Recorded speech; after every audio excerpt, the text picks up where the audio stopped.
In April 1942, the Indian Ocean trembled under the shadow of a fleet unlike anything the world had seen. A silent strike force moved across the waves, and within days, the British Empire would face one of its darkest naval defeats. This is the raid on the Indian Ocean.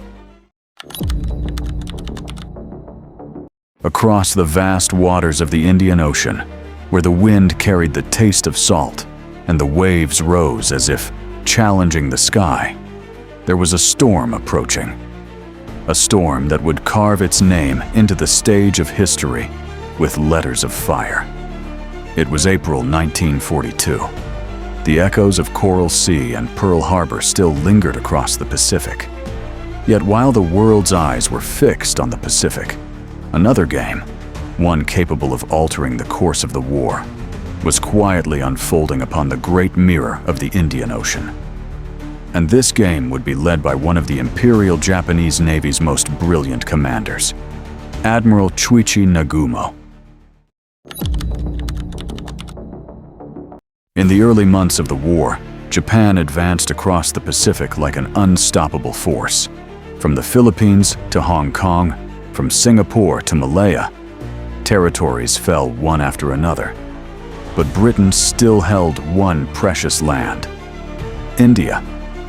India was not merely territory. It was the beating heart of Britain's military machine, its manpower, logistics, and supply center.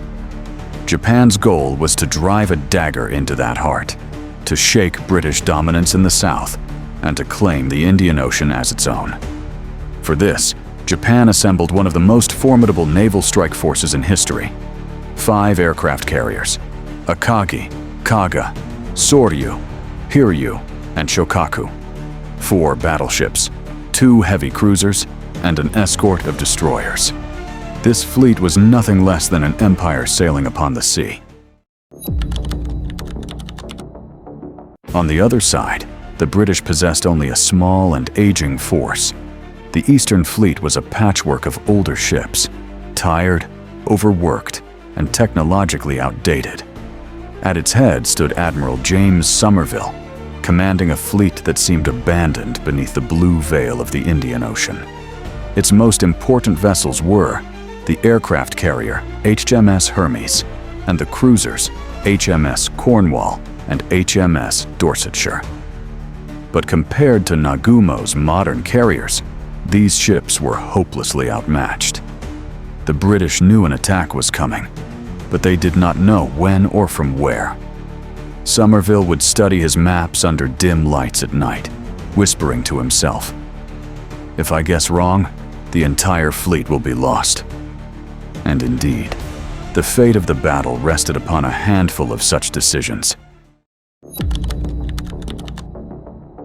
April 5th, 1942. The horizon of the Indian Ocean glowed red beneath the rising sun.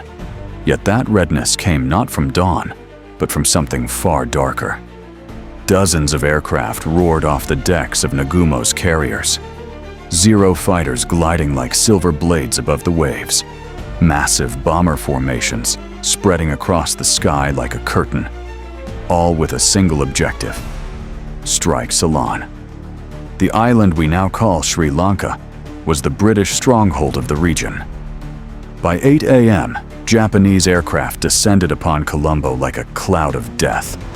Bombs burst one after another, their shockwaves rolling across the sea. British aircraft scrambled to resist, but the experience and precision of Japanese pilots overwhelmed them. Many British planes were destroyed before they even left the ground. Soon after the raid, Japanese scouts sighted 2 British cruisers cutting through the sea: HMS Cornwall and HMS Dorsetshire. Though powerful ships, they were helpless against a full aerial strike from 5 carriers. Japanese bombers fell upon them like a steel storm. The sky rained fire. In minutes, both ships broke apart and slipped beneath the dark waters. As the ocean closed over them, hundreds of British sailors vanished into silence. That day, the Indian Ocean witnessed one of Britain's most painful losses. But the tragedy was not over. Japanese reconnaissance soon spotted HMS Hermes, the only British aircraft carrier in the region. Yet, Hermes had no aircraft aboard. Yes, an aircraft carrier with no planes. Its squadrons were away on another mission. Hermes was defenseless. On April 7th, Japanese bombers swept toward her. On the flight deck, officers clutched their binoculars, watching the incoming attack in grim silence. The first bomb struck the deck with a thunderous crack. Within minutes, the ship listed sharply. The waves rose to claim her, pulling Hermes into the deep like a fallen monument. It became one of the most dramatic moments of the entire Eastern Fleet campaign, a breaking point in the British naval story.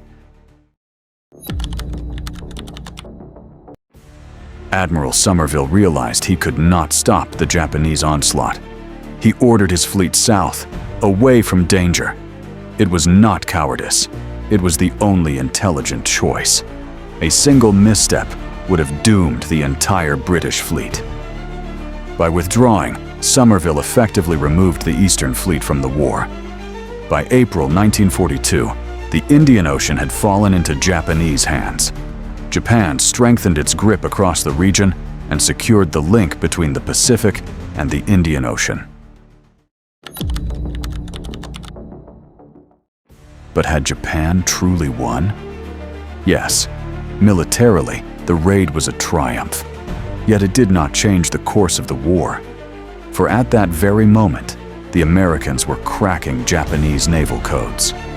Nagumo's victory filled the Japanese command with even more confidence. But that confidence would soon lead them toward one of the greatest defeats in naval history.